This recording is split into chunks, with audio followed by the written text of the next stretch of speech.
Hey everyone, this is Christopher Brower here with Daily Motor, and as you can tell, we are inside today because it has been raining for about 48 hours straight in Michigan, but we're still going to go for a drive, just starting the beginning part inside with this 2022 Volkswagen Tiguan SE R-Line.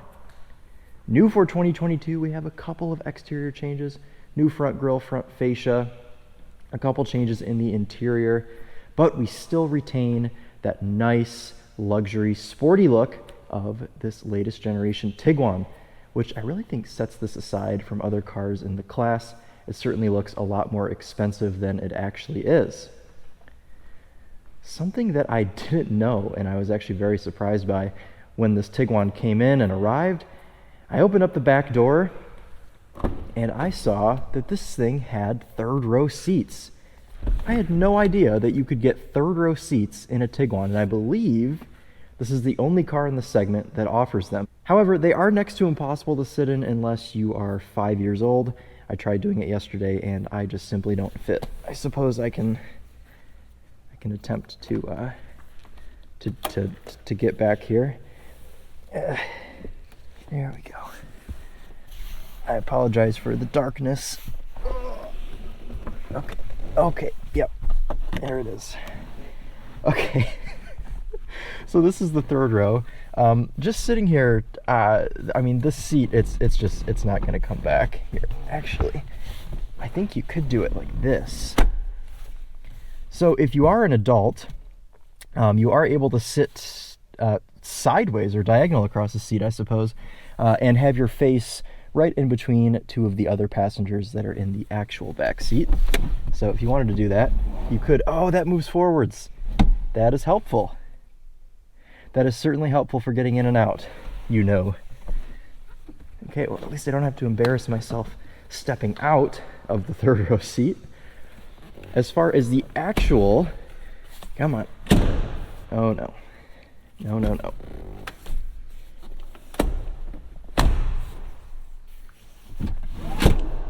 Okay, as far as the actual back seat goes, it's not too bad. This is in my driving position. I am 5'11". My knees do touch the back of the seat, but if I sit up, I do have a little bit of room still right here. Down here, we've got a USB-C port, as that is for every new Volkswagen. There are no USB ports in any of these new Volkswagens, only USB-C. And then we've got our vintage port for a classic car charger. Cup holders here in the middle. Overall styling of the seats, they're a little bit hard and they don't really contour to you very well. As you can see, it's just sort of like a flat bench. And the same can be said for up front as well. The seats are just kind of very flat and stiff, but I don't really notice it too much while driving. It's more of a visual thing. And then once you're sitting in it, you know, it doesn't really hug you in super tight. Leather's a little slippery, but small complaints. Let's go ahead and step up front here.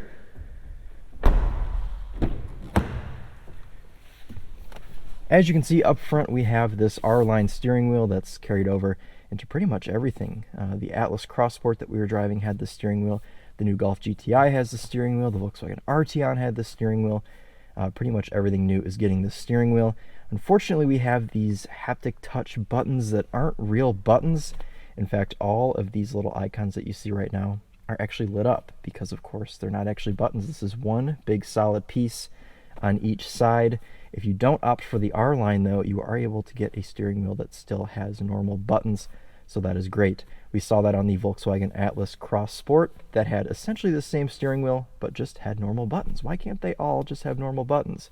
Though we do have these annoying buttons on the steering wheel, we do still have a volume knob, so that is good. We'll get a little bit more into the infotainment once I'm actually outside on the road driving the car. We do also have this new shift knob. The shifter itself is still the same. They've just slapped a new knob on it, and it's like piano black on top, so the top of it is just always dirty because you're touching it all the time, and it leaves film from your hands, so that's a little bit strange. Otherwise, we do have this gray metallic trim that runs all around the infotainment, the vents, the little bezel down here, and slightly on the doors, as well as a small amount of ambient lighting here that runs along the door panels. All right, well, with most of that out of the way, let's go ahead and take this Volkswagen Tiguan out on the road and see what it's like to drive. All right, now that we have pulled out of the garage, let's go ahead and take this Tiguan out on the road and see what it's like to drive. We do have wireless Apple CarPlay on this touch screen. Otherwise, the normal Volkswagen infotainment is just the way that normal Volkswagen infotainment is. It's pretty reactive. I have found, though, that with the Apple CarPlay on Volkswagens, they do tend to lag. And it doesn't do it right away. You know, you're 20 minutes into your drive, you want to switch songs, and the infotainment lags. Specifically Apple CarPlay, it's very irritating, and at this point I just anticipate for it. I touch, I wait 10 seconds, it does the thing, but it's annoying if you're touching something and you get frustrated and you spam it because it's still recognizing that you're touching it, and then all of a sudden it clicks 10 times at once and you don't get what you want. So that's a little bit annoying. But anyways, let's go for a drive.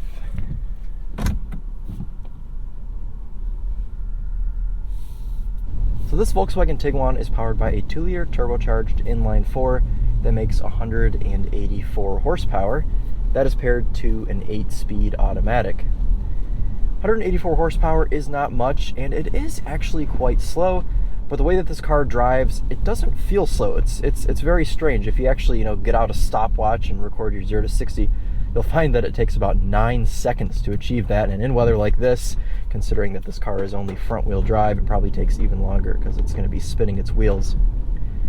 But the way that this thing is tuned and everything like that, it doesn't feel slow. In fact, I was surprised when I found out that it only has 184 horsepower because it feels like it has quite a bit more.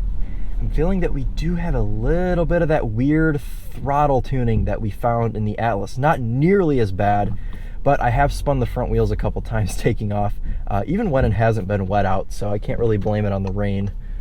But as you can see here, I'll demonstrate it. This is half throttle, and it's going flat out. But this car doesn't feel slow, is what kind of confuses me about its lack of power. It is pretty fun to drive, though, this thing. We're going to be easy on it today considering the roads are extremely wet.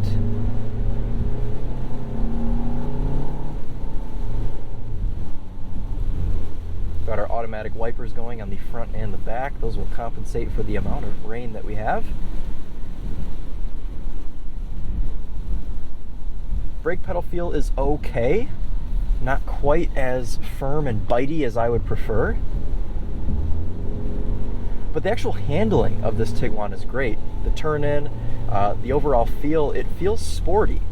I would say that it's right up there with the Mazda CX-5 as far as fun-to-drive SUVs in this segment. Speaking of the Mazda CX-5, though, I'm not sure that the interior of this car would quite keep up with the level of quality and even just design of the CX-5, but it's not too bad. It's honestly not... I'm gonna get killed for saying this, but I feel like it's not too far away from just the quality of like an Audi. Coming into the first corner here, it is soaking wet. We took that at the suggested speed today for the first time ever. Coming now into guardrail. Gotta be extra careful not to put it into guardrail today since it's raining. About a nice 45. Alright, entering now the bumpier part of the test loop here. The ride is not the worst. It's also really not the best. Probably falls right about into the average category in this segment of car. I'd say it's about adequate. It's like what all these cars... Oh, yep. It's a little firm, but I think that the slight firmness to the ride helps aid this car in its sporty driving feel, so that's not too bad. And speaking of sportiness, we can slap the stick down once, and that'll put the transmission into sport mode. Makes the throttle tuning and the transmission tuning a little bit more sporty and aggressive. Click down again, put you back into drive. We can also move the stick over for manual mode. Unfortunately, though, down is down and up is up, which is technically backwards. It is very fast reacting though, this little manual mode. Coming now into understeer. Not too much understeer there today.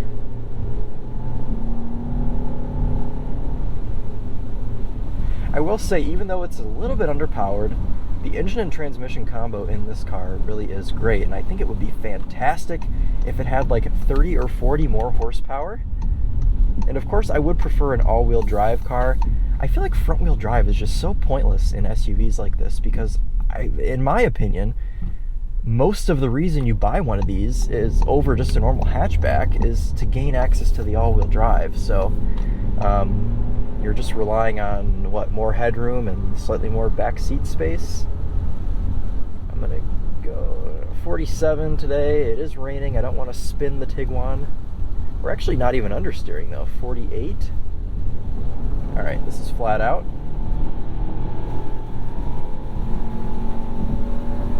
Gonna move over for these people here. That's on fire. Yeah, that truck was actually on fire. Is this closed as well? Can I get off here? Lots of interesting things on the Daily Motor test route today, ladies and gentlemen. They're just picking up barrels. All right, well, we do have radar-guided cruise control on this Tiguan. I'm going to turn that on now. Travel assist activated. We can adjust our following distance here. And as you can see, the car is steering for me as well. So that is good, very good. How long will it do it before it yells at me? It's actually a pretty good system. It does yell at you pretty quickly. Let's go ahead and turn that off. But overall, it's really not so bad. I mean, I would rank it just below a Hyundai or a Kia. It does the steering for you in quite a nice, relaxed manner.